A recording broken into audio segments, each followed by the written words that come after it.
Hi Pisces, this is your horoscope for March 2020. Thanks for joining me. I'm doing you guys first for a change instead of Aries. And the reason for that is you have something really important happening on the 5th of March. That's the first big thing that you need to look out for. So on the 5th of March, Mercury, the communication planet, goes back into Aquarius. From the 16th of February until the 9th of March, Mercury, the communication planet, appears to be going backwards. So it goes out of your sign Pisces, which it's been in. So it's been in retrograde in Pisces and it's caused a lot of people, a lot of emotional back and forth and problems. For you, it hasn't been so bad because it's your sign of Pisces. Now when it goes back into Aquarius on the 5th, it's much more about I want to be of service to other people and I want to help people and I want to speak. It's still retrograde. On the 9th of March, it does go direct. So between the 5th and the 9th, I really wouldn't put myself out there too much because Mercury is still retrograde and you may say the wrong thing or the message may be misunderstood or you make some kind of a mistake. You didn't fact check something properly. The next thing that happens is that on the 16th, Mercury then moves forward again, hooray, so that thinking and communication is really clear and simple. And also on the 5th, Venus, the planet of love and beauty, that goes into Taurus. And it joins Uranus and Taurus in your third house of communication. And Venus in Taurus is expressing yourself physically. So love and beauty and creativity comes from Venus. At 0 degrees in Taurus, it's the quintessential nature of Taurus. Taurus is ruled by Venus. It loves Taurus and vice versa. So love is physical and all about the emotions, and it's wonderful to communicate about your love for other people. That's going to last for the majority of the month. No, actually, Venus stays in Taurus until the end of the month. So talking about love and communicating in your own unique way about your experiences in love, those are going to be of service to you. You're going to, because it opens some doorway of opportunity, some unconventional way of moving forward, or because of something you give from yourself, because you are selfless, something miraculous happens that you would have never expected. So it's a great start to the month. On the 9th of March, we have the full moon in Virgo at 5:49 in the afternoon. And I'll make a separate video about this to go into more detail. But for you guys, Pisces, it happens in your 7th house of relationships. Full moon in Virgo gives you loads of Virgo energy to analyze your relationship. Mercury does go direct on this day as well, the 9th of March. So you're now seeing things clearly, but Mercury has just gone direct. So again, when Virgo gets critical and analytical, it cuts the useless and it keeps the useful.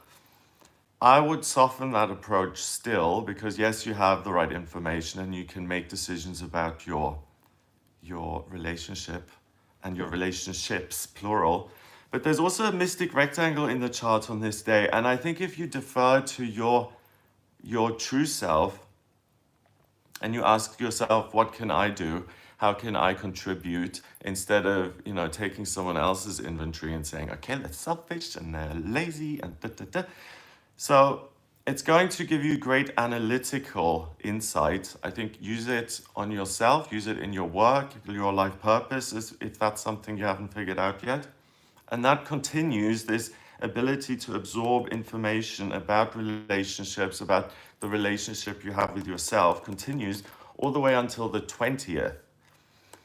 And the 20th of March is the spring equinox, and the sun moves into Aries. So happy birthday to all the Aries people. Someone with an Aries rising, no, I'm sorry, someone with a Pisces rising or Pisces moon may be watching this. And they are an Aries, that's how I mean it. So the sun does go into Aries, and Aries is like spring. It's the new year as far as the astrology is concerned. Pisces, you guys are at the very end of winter, and it's about really making do with what you've got. And Aries is this new energy, and it's like, let's get out of the house, let's go do things, let's build.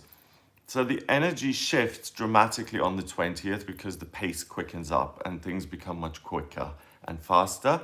The clocks move forward at the end of the month in the UK as well. So the days become longer and we have more sunlight. That's going to be amazing. I'm so looking forward to that. Also on the 20th, so we've got a lot of things happening on the same days here. So there's some key dates. On the 20th, Jupiter conjuncts Mars at 22 degrees, and they sit together until the end of the month. Jupiter is good luck, good fortune in Capricorn. Mars is drive and ability and the desire to make it. And they're 22 degrees in Capricorn, the sign of the worker, in the 11th house of realizing your hopes and dreams, your public life, your social life, your friends, your networks, what you want to achieve, your aspirations for yourself. The last 10 days of March for you guys, Pisces, is the best time to take your power and to really move forward in work, because you are so supported by Mars and Jupiter. You have a drive that can't be stopped, and you have good luck just appearing out of nowhere. And I said that already at the beginning of the month. So for you, Pisces, this is a really lucky, good month that you're going through here. On the 24th of March, we've got the new moon in Aries. That happens in your second house of money as well. So you'll get even more energy to look into your work, your career, and what you make out of it. So the last 10 days of March, seriously, I'd like you to focus on your work and your career, because you're really blessed there. And then finally, at the end of March, on the 31st, we have Mars, the male principle, going into Aquarius, and it sits next to Saturn in your 12th house. Now, this is good for you because Mars and Saturn they're not the best of friends. Mars wants to do things and Saturn says you can't. So there's always clashes. It's in Aquarius, a sign of humanitarian, so it's not going to be as bad as it could be in Aries, for instance. And it's in your 12th house of spirituality and spiritual completion. So when it comes to spirituality and your spiritual journey, it may feel like you're not making progress or something's off. Remember that Mercury is retrograde until the 9th, that things are a little topsy-turvy. Mercury is in your sign of Pisces, so you're going to be able to think emotionally along the lines of, what is it that I want to do? What gets me motivated? And how can I expand spiritually even if I feel like I'm bumbling through the mist right now? How can I clear the mists? So it looks like a great day, the 31st. Altogether, the month looks fabulous for you. Really positive, being able to express your feelings and then really being able to buckle down and get your work done and the things that you want to focus on. So have a wonderful March. If you would like a personal reading with me, please go to my website. It's gregoryscott.com. Just order your reading with me there. If you like this video, then please hit subscribe and share the video online. Have a wonderful March, and I'll speak to you next month.